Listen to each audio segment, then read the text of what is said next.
Nigeria has the largest population of any African country, with about 162.5 million people. 49% of which are female, with about 80.2 million girls and women. This means that any discussion about Nigeria's future must necessarily consider girls and women, the role they play, and the barriers they face in making the future. 54% of Nigerians still live in poverty, and 42% of Nigerian children are malnourished, as the averages hide a context that is worse for women and girls. The number of working children under the age of 14 in Nigeria is estimated at 15 million. They engage jobs as hairdressers, hawkers, domestic servants, beggars, and the like. Girls start working at an earlier age than boys and suffer the triple burden of housework, schoolwork, and work out of the home, whether paid or unpaid. In all of these, the girls are less likely to attend school or achieve a continuous education until they are eventually married off. Sunana Halima Yusuf. Shekara na 11. Ina zaune a garin Galajimawa. Yanzu ina class 4. Da ba na zuwa. Ina kawo talla makaranta, tallan wara. Ina da jin sha'awa yanda na ga ɗalibai suna shiga cikin aji ana koya musu karatu.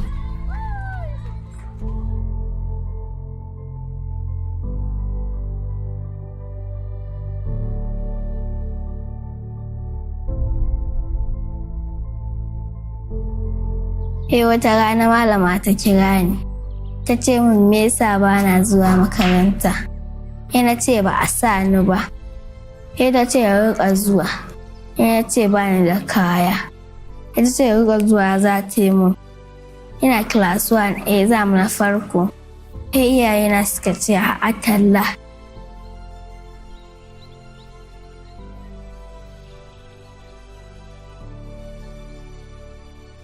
Na daina zuwa.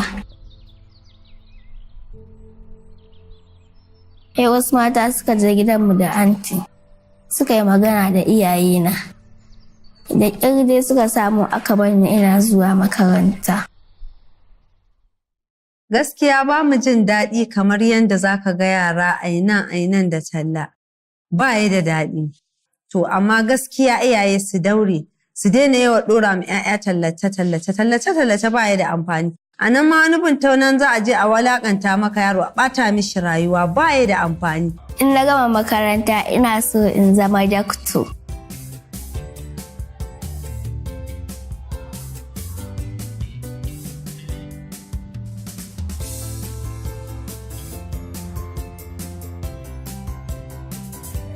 Da ko mama na za ta je asibiti ya dai ta kwashi katin duka ta tafi da shi. Bata san ko na waye ba, amma yanzu sai a ce a kawo wa Halima ta duba.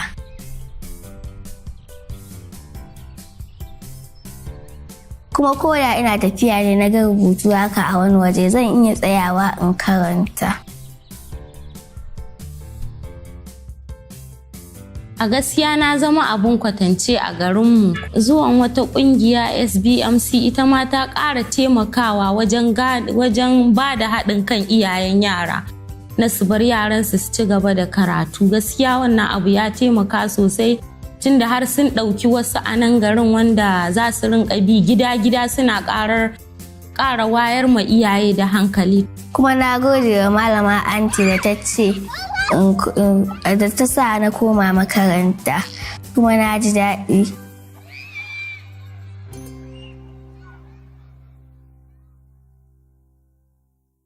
Nigeria has the largest number of out-of-school children in the world, with some 1.5 million children aged 6 to 14. Although figures show wide disparities between states and across communities, 70.8% of young women aged 20 to 29 in the Northwest are unable to read or write, compared to 9.7% in the Southeast.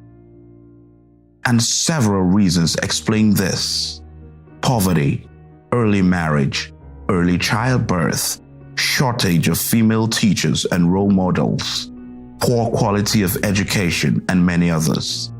However, one reason that stands out is early marriage. Sunana Maryam Yahuza, ina zaune a garin Galadimawa. Na yi firamare a garin Galadimawa. Shekara na 15. Da na je JS1 a lokacin ina da shekara 12. Aka ce za a yi min aure. Ni kuma na ce ba na son aure, karatu nake so.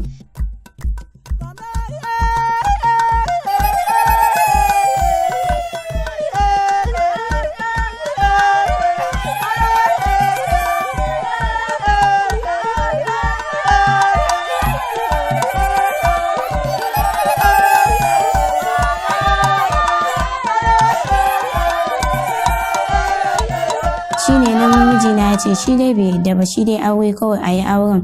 Shine kuma ya ce in dai ba zan ci gaba da karatu ba, ban san auren. Shine ya ce ya yadda zan ci gaba da karatu. To shine nan da aka yi min auren sai mijina ya ce shi bai yadda ba. Ni kuma na ce in dai bai bani na ci gaba da karatu ba to ban san auren. Da ƙyar iyayena da SBMC suka samu suka shawo kan shi. Ya ce ya bani in ci gaba da karatuna. Yanzu shi yana Abuja yana tuƙin moto da shi da uwar gidana. Ni kuma ina nan Galadimawa ina ci gaba da karatuna, yanzu ina JS3. Maganar mata su ma muka fara, to an fara ana ciki sai kuma ana shirye su kaman a yi masa aure. To sai muka fara cewa to ya kamata a ɗan wayar da kan mata, musamman iyaye, duk da cewa muna da problems na mutane sun fahimci yadda boko yake, sai a ce ba in ka tura matanka ka tura ta akwai wani matsala, sai mu gane cewa to ko da yariya ta aure za ta iya ci gaba da karatu, wanda ba za a iya samun matsala ba. We argue and argue. The husband did not want to respond, not until we have to call the Seriki to follow us. So when Seriki now call on the husband, talk with the husband, that's when the husband say, okay, no problem. JS3 take yanzu. Idan ta gama kuma mijin ya yi alkawarin zai batta ta je ta ci gaba da yin karatunta kamar yadda ni ma na fita na je na yi karatuna. Matsalan da muke samu, mazan za su yi alkawarin su ce za su ba 'ya'ya, a ba su auren 'ya'yan, su matsa mu iyaye a ba su auren 'ya'yan, za su basu su ci gaba da karatu. To matsalan da ake samu wai kuma sai ka ga wai namiji wai in ya auri yarinya sai dinga mata kurari da wani abu ya ce wai ai ba zai bata ta ci gaba da wannan karatun ba sai dai in za ta haƙura da shi. Tun muna firamare nake sha'awar in zama likita. To ni ina son karatu. Da ni da ƙawayena mun yi alƙawarin sai mun zama likita. Saboda idan mutum baya da lafiya ko kuma mace za ta haihu sai an je Zaria ko Giwa sannan a samu a haihu. To ni kuma ina sha'awar rinka taimaka musu. In zama ni ma kamar yadda malama anti ta zama.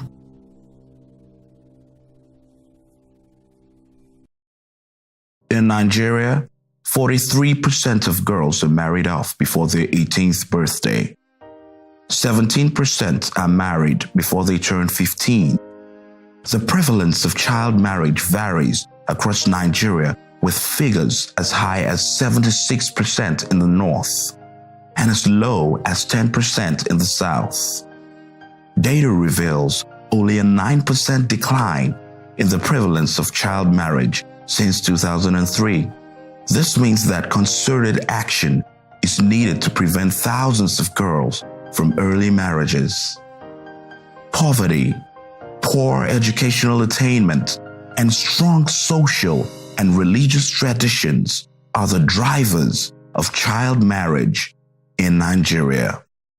Ni ce Zainab Alhassan, shekara na 17. Na yi primary 1, na yi primary 2, primary 3 tun daga primary 4 aka fara zuwa da ni debate har muka je wani quiz nan Giwa. Bayan nan kuma ina primary 6 na yi head girl a makaranta, saboda lokacin da ni head girl a makaranta ina shiga azuzuwa ina koyar da yara idan malamai ba sa nan.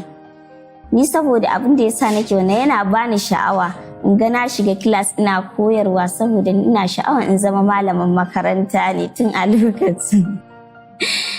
Wannan kofin ba zan manta ranar da muka je debate ba, ranar da muka ciyo wannan kofin mun je quiz a Giwa. Bayan mun je quiz a Giwa har muka ciyo wannan kofin mun je muna da yawa cikinmu da dama, amma na ji daɗi har lokacin da yasa aka ce yau ga ni mace na ci wannan kofi. Lokacin da muka dawo nan garin mun nuna kofin nan sosai, mutane sun gaggan shi an kuma yi mana murna da samo shi daga garin da muka je Giwa. Iyaye da dama sun sa yaransu makaranta saboda wannan karatu da suka ga mun yi, har mun ciwo wannan kofi sun sa yaransu mata da dama makaranta. To lokacin da na shiga JS2 din na yi nisa, mun kusa shiga JS3, mun kusa mu fara jarabawa, sai aka fara maganan bikina. Da aka fara maganan bikina to ni ban sanya aka ba, amma dai lokacin nan sun yi burin su ma in ci gaba din. Ban san abin da yasa suka yanke karatu na haka ba. Kuma mai gidana wanda aka ce za a yi bikin da shi ya ɗau alƙawarin zan ci gaba da karatu. Sai bayan an yi bikin ne sai yake ta ai shi iyakan na JS din nan JS3 din da ban gama ba shi yake nufi zan gama. In the local government, their office, people ask me about Zainab. How is she coping? That she is one of the best they need for the local government. I now told them the problem she's passing through, that she will be wedded after her primary education. They say no, it can't happen. They want her to go further. Whatever they want, if I want them to come and see the parent, I say, that's what I've been battling with. They say, okay, they will make sure they come. So they came to the parents.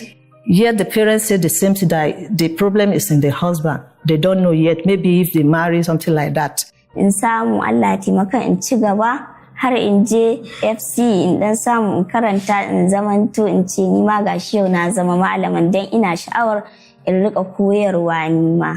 Kamar yadda ake shiga class ana koyar da ni. Education is a strong indicator of whether a girl will marry as a child.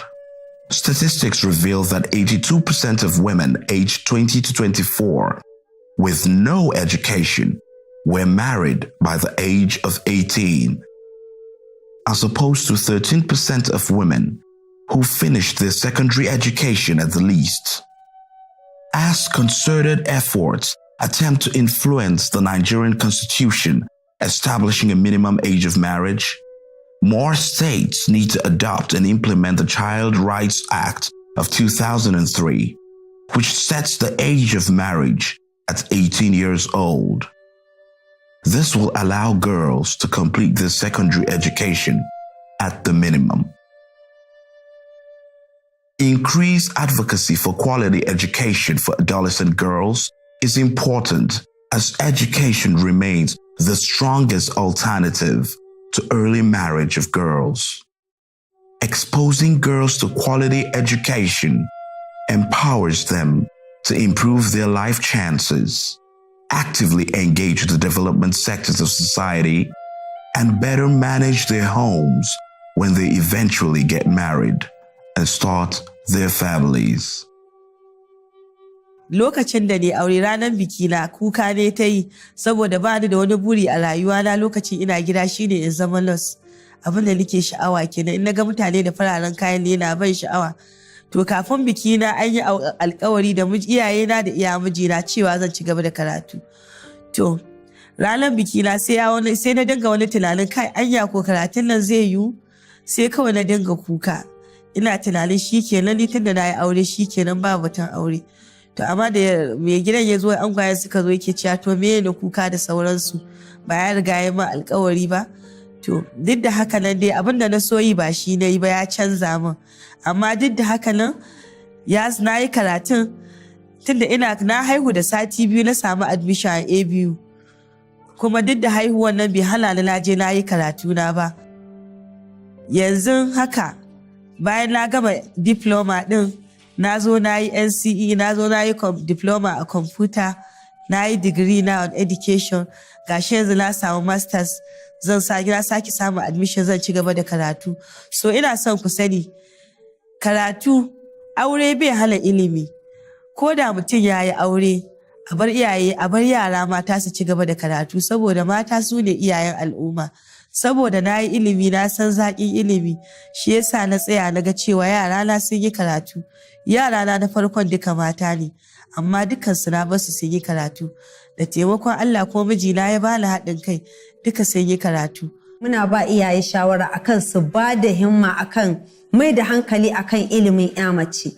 Ilimin ya mace yana da amfani. Halima and Mariam would like to complete their primary education and proceed to get a secondary education. Zainab would also return to get her secondary education if only they had a secondary school in their community.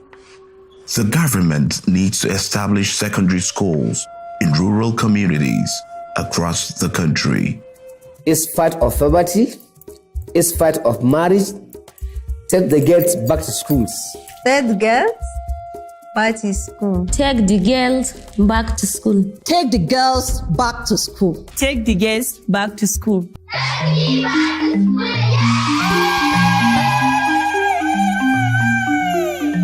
I am filled with potential.